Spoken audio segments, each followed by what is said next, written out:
Yeah, hi there. Let me not waste time and tell you the truth. You know,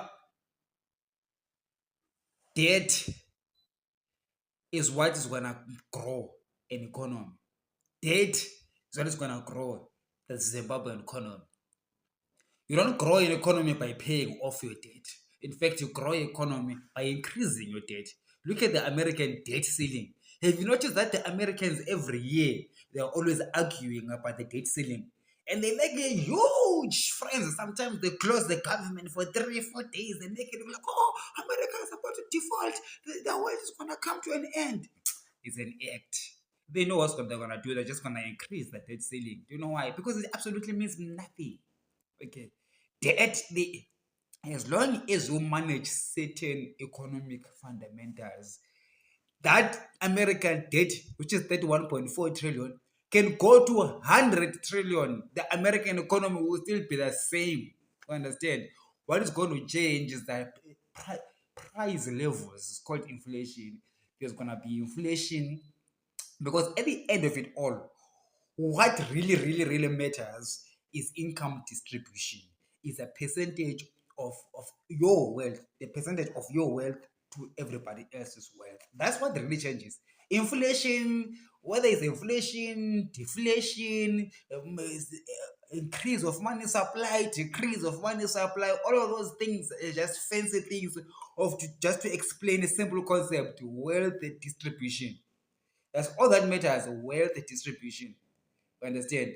The more we print money and we put that money in the hands of the rich, the wealth is more to them. But the more we print money, we put it in the hands of the poor, then there is more of like more equality. You get what I'm saying about what I'm saying? So all those concepts is just about income distribution. And another important thing is managing your economy or economic growth is debt sponsored. Even Zimbabwe, even Africa, or any other country, don't be lied to by these white people. They come and tell you, you Africa, you owe 40 billion, you owe 100 billion. You know what? Have a debt, a debt market. I don't know how much we owe in Zimbabwe. They say some people say it's 18 billion, some people say it's 20 billion, some people say we don't know, it might be 40 billion. I really don't care. Even if we owe 40 billion, what you need to do is to structure that debt and begin to sell it in the debt market. Now, when we sell it in the debt market, just like the US treasuries with a yield, a non-yield. But now, as I've been speaking about trust, the government must be trusted. Okay. So when the financial markets trust you, the debt doesn't matter how much. Do you think that the financial markets really care about how much the debt of the United States government is? They don't care. They know that it's just gonna be paid. Like if they know where the money is gonna come from thin air. Jordan Parham is just gonna money is gonna be there. US government takes the money, pays back. So it's the same thing. If we had a debt market in Zimbabwe in which we gradually change the denomination of our debt into Zim dollar. I'm talking about a time when our Zimbabwean currency is now stable, when we have removed the Idi Mnangagwa and John Mangoja, and we've got a proper central bank that is going to manage the currency and manage the economy and stabilize the currency, manage a certain narrow band of our currency to the United States, and not to try to keep the same dollar stronger or weaker, but to maintain a stable currency. Okay, when we have got something like that, then I know that our debt, most of it is in US dollars. So we need to change the currency of our debt. You don't need to pay the 40 billion or 20 billion that we owe. We just need to change the currency. How do you do that? We have got debt markets. In those debt markets, we begin to offer debt that is in Zim dollars. Stable Zim dollars. That's a key factor. The Zim dollar must be stable. Therefore, we can begin to, first of all, you are diluting the debt. Number two, you begin to take Zim dollars and buy US dollars and buy that US dollar debt. Whoever is holding that US dollar debt, you give them US dollars off the Zim dollars that we have borrowed. and then now we have got a new debt, but that debt is now denominated in Zim dollars. Over time, you can keep on diluting that debt. Over time, you end up having close to zero US dollar denominated debt, but you've got Zim dollar denominated debt, and you are not worried about external pressures because all the debt is in local currency. If it needs to be, it can be printed, and also uh, it doesn't really matter who owns the debt, whether it's local people or it's foreign people or it's foreigners. They will be trading that debt in the debt market, not with you, the government, but in the debt market. So there is an element whereby the central bank will come and make sure that this whole transition happens. But so you will see that when we get that, you get free from the Chinese because you owe Chinese money, you owe the Europeans money, you owe Americans money, so they tell you what to do. So if one thing that they must stop doing is so that if when they don't owe you anything, you pay them. The debt is traded in the financial market. They're not coming to talk to a government official about debt because they go to the financial market in front of their computer, press the sell button if you want your money.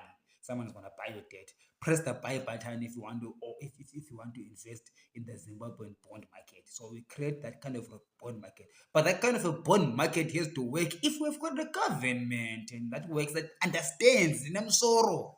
Oh God, that understand that you cannot steal from the reserve bank. You're stealing from yourself. It's shooting yourself in the foot. Okay, it's like going to the toilet and excreting stuff and then eating, telling yourself you feeding your own shit. You can't do that. You die. That's why Zimbabwe is dying because I don't know, someone doesn't advise Emerson Mnangagwa. This is a simple concept, very, very, very simple concept. You cannot steal from the reserve bank. You're stealing from yourself. But they don't care because they are stealing for everybody else. They think that their money comes to them, then they buy mansions in Dubai. But those guys in Dubai, those white people, they understand exactly how the game is played. They know they know that all that money they know that what it means is that essentially Itim Nangagwa and the cronies actually, I'm not gonna call them cronies anymore. I'm gonna call them unwise men because they are not wise at all. Okay.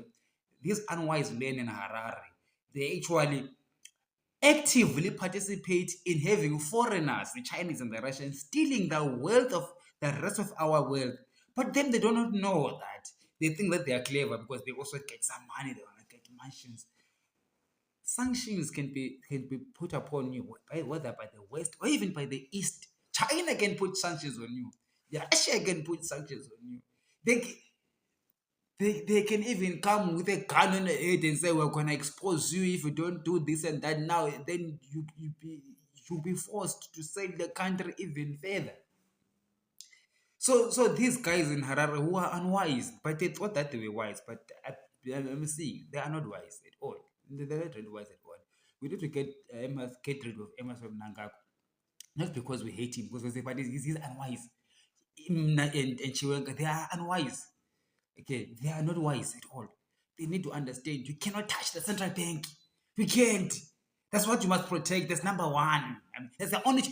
Emerson Mnangagwa, if you had only one job to do, protect the reserve bank. Nobody must be selling dollars in the streets, taking dollars at the central bank for 1:1,000, then going to the street and sell it to 1:4,000 because you want to make a spread, a huge spread because we've got access to the reserve bank. But do you know what that does? What just it just causes our money to devalue, and as our money continuously devalues precipitously, it means the wealth of all Zimbabwe, all of them, not just some of them.